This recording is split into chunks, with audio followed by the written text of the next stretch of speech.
നമസ്കാരം. Breakout trading ഓപ്പർച്യൂണിറ്റിയോടൊപ്പം തന്നെ positional trading opportunity കൂടി തരുന്ന രണ്ട് സ്റ്റോക്കുകളെ കുറിച്ചാണ് നമ്മൾ ഇന്നത്തെ വീഡിയോയിൽ ഡിസ്കസ് ചെയ്യുന്നത്. ഒന്നാമത്തെ സ്റ്റോക്ക് IEX അല്ലെങ്കിൽ Indian energy exchange limited. IEX ഇന്ന് 0.65% ഉയർന്ന് 184 രൂപയ്ക്ക് അടുത്ത് ക്ലോസിംഗ് നൽകി. ഒരു മാസം കൊണ്ട് 11% റിട്ടേൺ നൽകിയ സ്റ്റോക്കിൻ്റെ 52 വീക്ക് ഹൈ 163. IEX എന്ന കമ്പനി എനർജി ട്രേഡിംഗ് പ്ലാറ്റ്ഫോം പ്രൊവൈഡ് ചെയ്യുന്ന കമ്പനിയാണ്. റീസെൻ്റ്ലി കമ്പനിയുടെ performance quarter to quarter improve ആയി വരുന്നു. സെയിൽസ് 104 കോടിയിൽ നിന്നും 180 കോടിയിലേക്ക് ഉയർത്തുകയും ഓപ്പറേറ്റിംഗ് മാർജിൻ 78% നിന്നും 85% മെച്ചപ്പെടുത്തുകയും പ്രോഫിറ്റ് ബിഫോർ ടാക്സ് 99 കോടിയിൽ നിന്നും 111 കോടിയിലേക്ക് കമ്പനി ഉയർത്തുകയും ചെയ്തിരുന്നു. കമ്പനി ഫേസ് ചെയ്തിരുന്ന മാർക്കറ്റ് കപ്ലിംഗ് ഇഷ്യൂ ഏറെക്കുറെ അവസാനിച്ച മട്ടിലാണ്. ഇതും സ്റ്റോക്കിനെ സംബന്ധിക്കുന്ന ഒരു പോസിറ്റീവ് അപ്ഡേറ്റ് ആണ്. 3 വർഷത്തെ സെയിൽസ് ഗ്രോത്ത് 16%, 3 വർഷത്തെ പ്രോഫിറ്റ് ഗ്രോത്ത് 20%, ROE 40%. നെറ്റ് ഡെപ്റ്റ് ഫ്രീ കമ്പനി. 764 കോടി രൂപയുടെ റിസർവ് ഉണ്ട്. FIS റീസെൻ്റ്ലി അവരുടെ സ്റ്റേക്ക് ഹോൾഡിംഗ് 17.28% നിന്നും 14.12% കുറച്ചു. DISൻ്റെ സ്റ്റേക്ക് ഹോൾഡിംഗ് 21.1 നിന്നും 22.6 ഉയർന്നു. Public stake holding 62.98. IEX എന്ന സ്റ്റോക്ക് കഴിഞ്ഞ ഒരു വർഷമായി ഒരു സ്ട്രോങ് ബേസ് ഫോം ചെയ്തതിന് ശേഷം ബ്രേക്കൗട്ട് സോണിലേക്ക് എത്തിയിരിക്കുകയാണ്.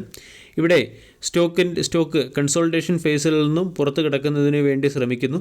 ഓളിയം ആൾറെഡി ഡ്രൈഡ് അപ്പ് ആയി തുടങ്ങിയിട്ടുണ്ട്. ഫ്രഷ് ഓളിയം വരികയാണെങ്കിൽ സ്റ്റോക്കിൽ നമ്മൾക്ക് 163 എന്ന ലെവലിന് മുകളിൽ ബ്രേക്കൗട്ട് പ്രതീക്ഷിക്കാവുന്നതാണ്. ഇവിടെ ബ്രേക്കൗട്ട് വന്നാൽ അല്ലെങ്കിൽ ബ്രേക്കൗട്ട് റേഞ്ചിന് മുകളിൽ സ്റ്റോക്ക് സസ്റ്റെയിൻ ചെയ്തു തുടങ്ങിയാൽ positional trading point of view നമ്മൾക്ക് ഈ സ്റ്റോക്കിനെ ചേസ് ചെയ്യാം. ഇവിടെ റൗണ്ടിംഗ് ബോട്ടം രീതിയിലുള്ള ഒരു ക്യാൻഡിൽ പാറ്റേൺ ഫോർമേഷൻ വരാനുള്ള സാധ്യതയുണ്ട്. അത്ര ഫാസ്റ്റ് മൂവ്മെൻറ്റ് ഈ സ്റ്റോക്കിൽ പ്രതീക്ഷിക്കേണ്ട ആവശ്യമില്ല. എന്നിരുന്നാലും പൊസിഷണലി 130 രൂപയുടെ സ്റ്റോപ്പ് ലോസ് മെയിൻറ്റെയിൻ ചെയ്തുകൊണ്ട് നമ്മൾക്ക് ഈ സ്റ്റോക്കിൽ ഹയർ ടാർഗറ്റ് ചേസ് ചെയ്യാം. രണ്ടാമത്തെ stock iron exchange India limited. Iron exchange India limited ഇന്ന് 0.5% ഉയർന്ന് 600 രൂപയ്ക്ക് അടുത്ത് ക്ലോസിംഗ് നൽകി. ഇയർടെൽ ഡേറ്റിൽ 114% റിട്ടേൺ നൽകിയ കമ്പനിയാണ്.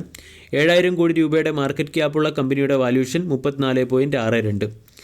സ്റ്റോക്ക് അല്ലെങ്കിൽ അയൺ എക്സ്ചേഞ്ച് ലിമിറ്റഡ് എന്ന കമ്പനി വാട്ടർ ട്രീറ്റ്മെൻറ്റ് സൊല്യൂഷൻ പ്രൊവൈഡ് ചെയ്യുന്ന കമ്പനിയാണ്. കൂടാതെ packaged drink water, sea water salination, sewage treatment തുടങ്ങിയ വാട്ടർ ട്രീറ്റ്മെൻറ്റ് റിലേറ്റഡ് ആയിട്ടുള്ള പല സർവീസുകളും കമ്പനി പ്രൊവൈഡ് ചെയ്യുന്നു. ROE 26.2, ROCE 33.8. സ്റ്റോക്കിൻ്റെ 52 week high 688, 52 week low 243. Quarterly റിസൾട്ടിൽ കമ്പനിയുടെ പെർഫോമൻസ് മെച്ചപ്പെടുന്നുണ്ട്. 479 കോടിയിൽ നിന്നും സെയിൽസ് 531 കോടിയായി ഉയർന്നു. ഓപ്പറേറ്റിംഗ് മാർജിൻ 10% നിന്നും 11% മെച്ചപ്പെടുത്തുകയും നെറ്റ് പ്രോഫിറ്റ് 33 കോടിയിൽ നിന്നും 42 കോടിയിലേക്ക് കമ്പനി ഇംപ്രൂവ് ചെയ്യുകയും ചെയ്തു. 3 വർഷത്തെ സെയിൽസ് ഗ്രോത്ത് 10%, പ്രോഫിറ്റ് ഗ്രോത്ത് 28%. 100 കോടി രൂപയുടെ കടമുള്ള കമ്പനിക്ക് മുകളിൽ 879 കോടി രൂപയുടെ റിസർവ് ഉണ്ട്. പ്രൊമോട്ടേഴ്സിൻ്റെ സ്റ്റേക്ക് ഹോൾഡിംഗ് 26.9 നിന്നും 26.7 ഇടിഞ്ഞിരുന്നു. എന്നാൽ FISൻ്റെ സ്റ്റേക്ക് ഹോൾഡിംഗ് 2.4% നിന്നും 3.9% ഉയർന്നു. DISൻ്റെ സ്റ്റേക്ക് ഹോൾഡിംഗ് 11.6 നിന്നും 11.9 ഉയർന്നിട്ടുണ്ട്. 6 മാസം നീണ്ടുനിന്ന കൺസോൾട്ടേഷന് ശേഷമുള്ള ബ്രേക്കൗട്ടാണ് അയൺ എക്സ്ചേഞ്ച് എന്ന സ്റ്റോക്കിൽ നിന്നും പ്രതീക്ഷിക്കുന്നത്. സ്റ്റോക്ക് കണ്ടിന്യൂസ് ആയിട്ട് അപ് ട്രെൻഡ് ഫോളോ ചെയ്യുന്ന ഒരു സ്റ്റോക്ക് കൂടിയാണ്. ഈ സ്റ്റോക്കിനെ സംബന്ധിച്ചിടത്തോളം 615 ബ്രേക്കൗട്ട് ലെവൽ. 615 എന്ന ലെവലിൽ ബ്രേക്കൗട്ട് വരികയാണെങ്കിൽ പിന്നീട് നമ്മൾക്ക് ഈ സ്റ്റോക്കിൽ ഹയർ സൈഡിലുള്ള മൂവ്മെൻറ്റ് അല്ലെങ്കിൽ ഹയർ സൈഡിലുള്ള ടാർഗറ്റ് പ്രതീക്ഷിക്കാം. ഇവിടെ 530 രൂപയുടെ സ്റ്റോപ്പ് ലോസ് ആണ് മെയിൻറ്റെയിൻ ചെയ്യേണ്ടത്. വീഡിയോ എല്ലാവർക്കും ഇഷ്ടമായി എന്ന് വിശ്വസിക്കുന്നു. താങ്ക്